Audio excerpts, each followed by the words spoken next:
Ouais, et ben malgré les critiques négatives, franchement, j'ai passé un super moment. Envoie la sauce.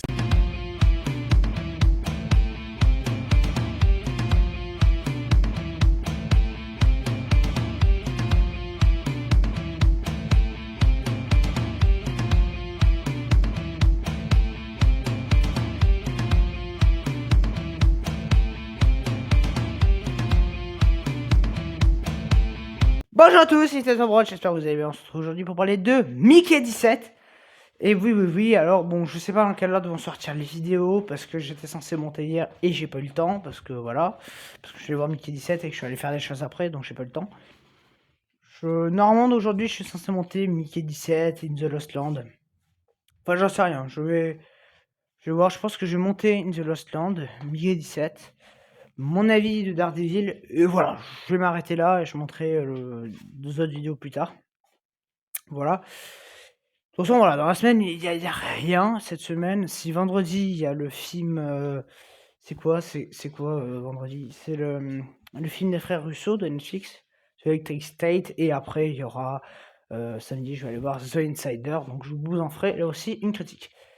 Normalement, si j'ai beaucoup de choses à dire. Bref. Et puis, il y aura aussi une multi-critique qui va se balader dans le coin. Alors, c'est Mickey 17, c'est le nouveau film de Bong Joon-ho, réalisateur de Parasite, que je n'aime pas. Et ouais, je n'aime pas Parasite. Donc, c'est vrai que j'étais curieux, j'avais un emballement assez bizarre pour ce film. Et ben, vous savez quoi, Mickey 17, c'est parti pour la critique. Toi, je t'aime pas. Mais je suis toi. Moi, je suis pas toi. Et moi, je vais te tuer. Alors, Mickey 17. Alors déjà, l'histoire, ça va être assez technique à résumer. Donc ça va être vraiment chaud à résumer. En gros, voilà, en fait, il y a, si vous voulez, il y a Mickey, en fait, Mickey Barnes a signé pour être ce qu'on appelle un remplaçable. C'est-à-dire que dès qu'il crève, dès qu'il meurt, on le réimprime, on lui réimplante son cerveau. Seulement, le truc qu'il y a, c'est que Mickey Barnes, en fait, il est envoyé au casse-pipe. C'est une espèce d'État, on va dire, un gouvernement, qui l'envoie explorer une planète pour, tôt ou tard, y habiter, faire une civilisation. Et sauf qu'un jour, voilà, donc Mickey meurt du coup 16 fois, et la 17e fois, tout le monde croit qu'il est mort, et en fait, il est pas mort. Et en fait, ce qu'il y a, c'est qu'il a quand même été imprimé la 18e version. Et du coup, ce qu'il y a, c'est qu'il y a Mickey 17 et Mickey 18, qui voilà, ils sont tous les deux, ils se sont deux, donc il y en a un qui est rebelle, l'autre qui l'est pas, et ensemble, ils vont essayer de faire renverser le gouvernement en place. Voilà. Parce que du coup, on va les tuer, parce qu'en cas de multiple, c'est-à-dire qu'il y a deux fois la même personne en même temps, il faut liquider l'exemplaire, quoi. Voilà. Bon. Alors, qu'est-ce que j'ai pensé de ce film? Eh ben, franchement, c'était génial. C'était génialissime. L'une de mes meilleures séances de l'année, je pense, pour le moment. Ouah, il y a ça, il y a un autre dans le genre. Je ne saurais pas dire qui sera placé où dans le top, mais enfin, le top. On n'est pas encore à la fin de l'année, mais ouah, pour le moment, ça fait vraiment partie de mes deux films préférés de l'année. De mes films préférés de l'année.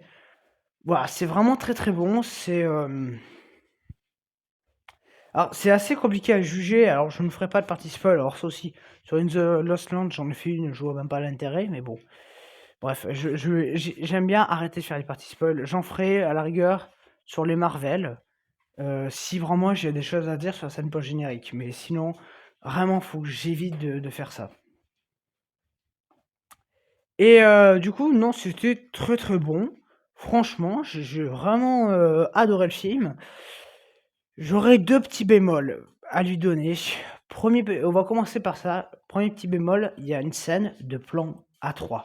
Alors, il y a des gens qui disent que c'est suggéré. C'est même pas suggéré. On commence, mais c'est interrompu par quelque chose. Mais on commence.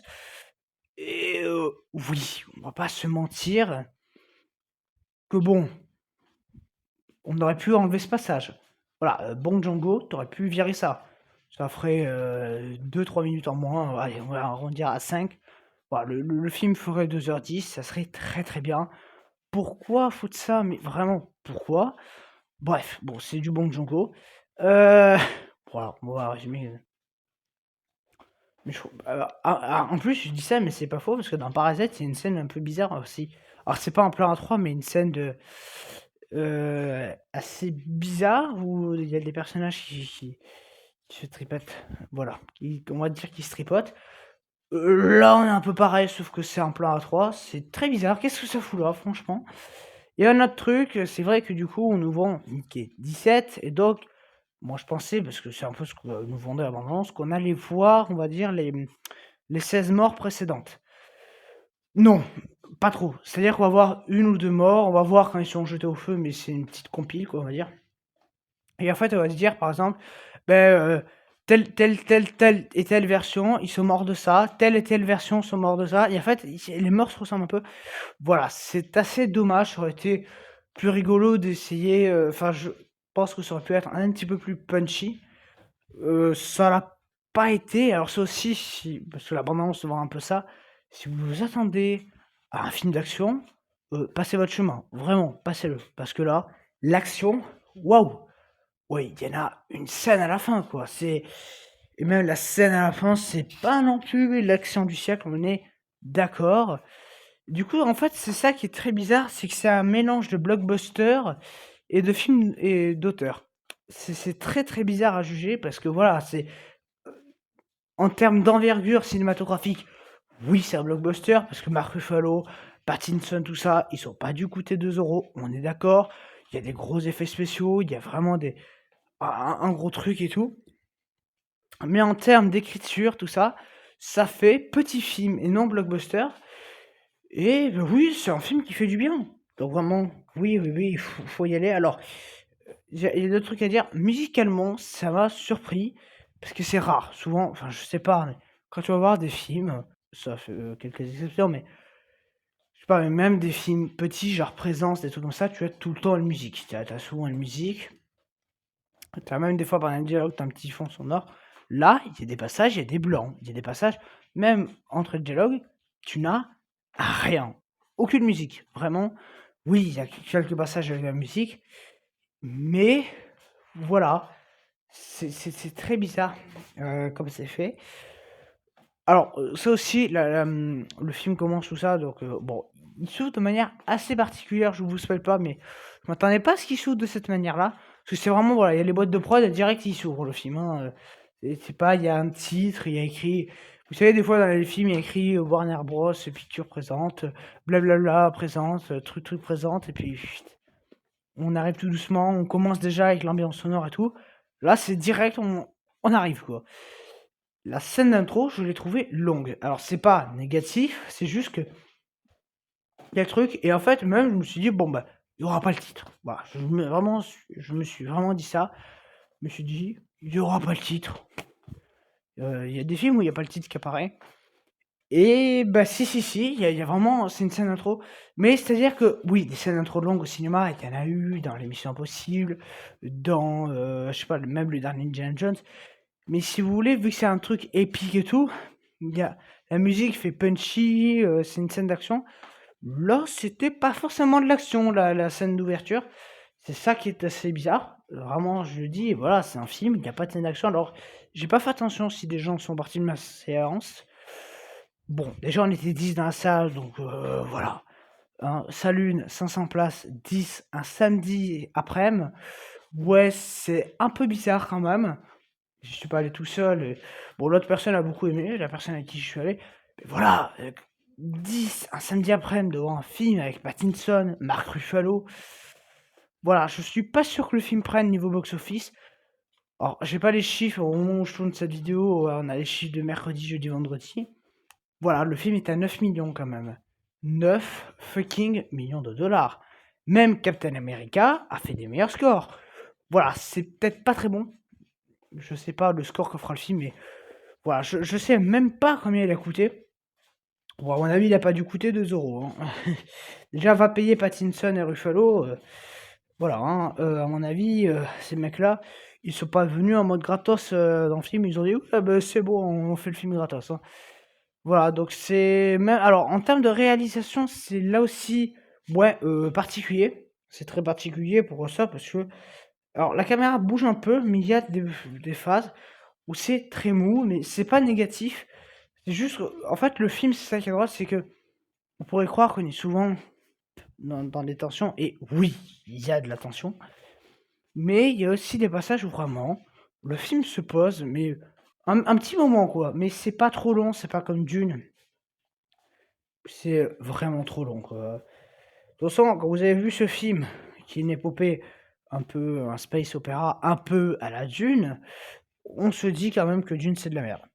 Voilà. Et alors, le budget, je l'ai, les gens. Le budget est de 150 millions de dollars, sans inclure la pub, parce qu'ils sont allés partout, donc Django, Pattinson et j'en passe. Donc, en gros, le film a coûté 200 millions. Il faut qu'il fasse 400 millions au cinéma. Et ouais, quand ton film commence avec 9 millions, c'est peut-être pas bon. On verra ce que ça vaut. Les bouches à oreille sont un peu négatifs. Voilà, le mien ne sera pas négatif, vous l'avez compris. J'ai adoré le film, vraiment c'était génial. Donc ouais, je vous encourage à aller voir ce Mickey 17, c'était très très bon. Particulier, mais très bon, tout comme les effets spéciaux, qui étaient très bons aussi. C'est vrai que j'avais quelques craintes d'un point de vue effets spéciaux. Et c'est très bon, on découvre toute une nouvelle faune, il y a vraiment tout un univers. Et voilà, bah vraiment, pour moi, Bong Joon-ho est remonté dans mon estime et j'attends avec impatience son prochain film. Voilà, alors, bon, il y aura pas de suite. Et c'est peut-être pas plus mal, parce que si on commençait à lancer des trilogies de Mickey 17, prochain ça serait Mickey 120. Bah, enfin, ils sont capables de faire une suite que genre c'est le fils de Mickey 17, machin. Voilà, alors là aussi il y a des messages, voilà, je le dis parce que beaucoup de gens vont en parler. Bon, les messages, oui, il y a encore le thème de riche, de pauvre, bon, voilà, c'est des messages à la Bong Joon-ho. Mais je vais pas plus rentrer dans les détails, parce que moi, de toute façon, quand je vais au cinéma, c'est pas pour voir des messages. Mais voilà, on va parler des riches, de la classe sociale, on va parler de l'exploitation des travailleurs, de machin, bref, voilà. Mais voilà, j'ai pas passé un mauvais moment, vraiment, ce Mickey 17 était très bon. Il y a que le personnage de la fille qui est... En fait, c'est... Mickey 17 est vraiment développé, mais tout comme la 18e version. Et du coup, ça fait vraiment les personnages principaux bien développés. Mais voilà. La femme qui est avec eux, elle est pas vraiment développée. En fait, elle est développée en mode elle est gentille, machin. Bon, c'est pas son background. Mais voilà, c'est un film qui était vraiment très sympa. Donc voilà, 10 sur 10. Et je vous encourage vraiment à aller voir ce Mickey 17 au cinéma. C'est vraiment une expérience. C'est vraiment une très bonne expérience de cinéma. Le début est un peu bizarre, mais au bout d'un moment, on rentre vraiment dans le délire. En tout cas, je vous dis à très bientôt. Allez, salut!